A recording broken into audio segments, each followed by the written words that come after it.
আসসালামু আলাইকুম। আমি ফারিয়া ফারেস ফ্যামিলি ব্লগ চ্যানেল থেকে বলছি, গাজীপুর থেকে।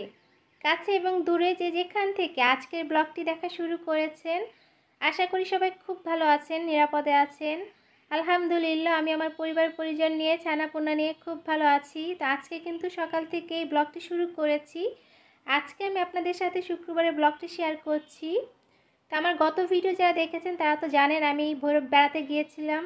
তো বৃহস্পতিবার রাতে চলে এসেছি, আর শুক্রবার আমাদের একটা প্রোগ্রাম আছে। তো দুপুরে ওইখানে দাওয়াত খেতে যাব, বিয়ের দাওয়াত।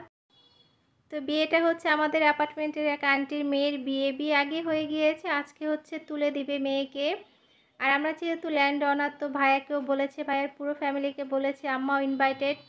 তা আম্মাকে নিয়ে এসেছি, ভাইকে নিয়ে এসেছি। ভাবিকে বলেছিলাম যে ভাবি চলেন, তো ভাবি আসলো না, বললো যে না, কষ্ট হয়ে যাবে, তোমরাই যাও। তা আমরা চলে এসেছি রাত্রে বিয়ের দাওয়াত খাওয়ার জন্য শুক্রবারের।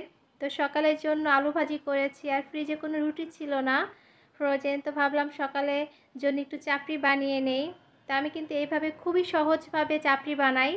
হালকা একটু তেল ব্রাশ করে তারপরে আটাটাকে দিয়ে, তো এইভাবে আস্তে আস্তে করে ঘুরিয়ে ঘুরিয়ে গোল করে কিন্তু সুন্দর করে রুটির মতোই অনেকটা চাপড়ি হয়, খেতে কিন্তু ভালোই হয়।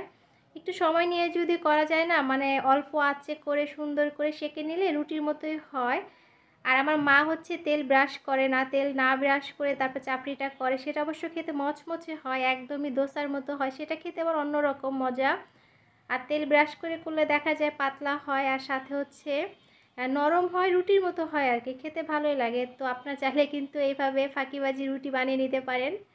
তো খালা তো আসবে দেরিতে, সেই 11টা 11:30টার দিকে। তো ভাবলাম আমি চাপড়ি বানিয়ে নেই। আর রুটি বানাতে আমার খুব কষ্ট হয় কেন জানি, আমার হাতে ব্যথা করে। আসলে হচ্ছে রুটি বেলতে গেলে আমার খুব হাতে ব্যথা করে, জানি না কেন। তো এই যে দেখতে কিন্তু সুন্দর হয়েছে, তাই না? মানে একদমই রুটির মতো কিন্তু হয়, খেতে খুবই মজা হয়, নরম হয়, ভালো লাগে খেতে আর কি। তো সাথে আলু ভাজি করেছি, চা করেছি। আর তো কাঁঠাল নিয়ে আসছিলাম রাতে, পাকা কাঁঠাল, তো কাঁঠালটাও দিব। আম্মা বলছিল যে কাঁঠালটাও ভেঙে দাও, মুড়ি দিয়ে খাবো। তো এখানে চা বানিয়ে নিয়েছি। তো কাঁঠাল ভাঙা তো মনে হয় খুবই কষ্টের একটা কাজ আমার কাছে, খুবই কষ্ট লাগে আসলে কাঁঠাল আঠা ছাড়াতে। তা আমি কিন্তু এই যে এখানে কাঁঠালটা নিয়ে এসেছি ভাঙার জন্য।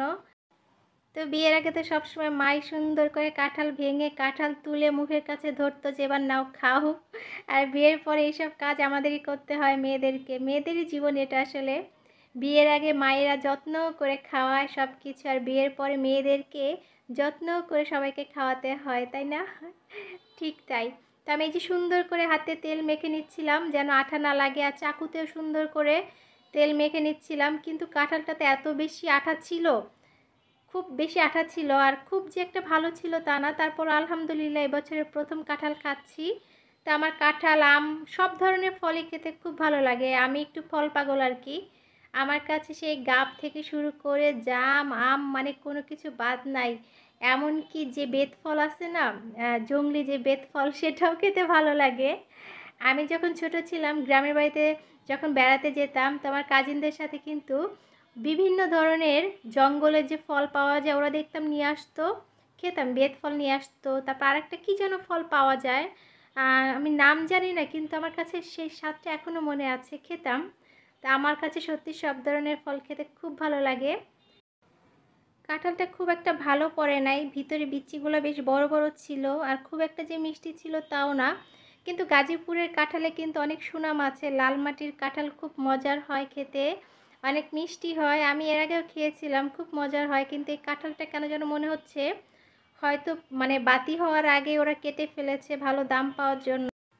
আম্মাকে কাঁঠাল তুলে দিলাম, আম্মা মুড়ি দিয়ে খেলো।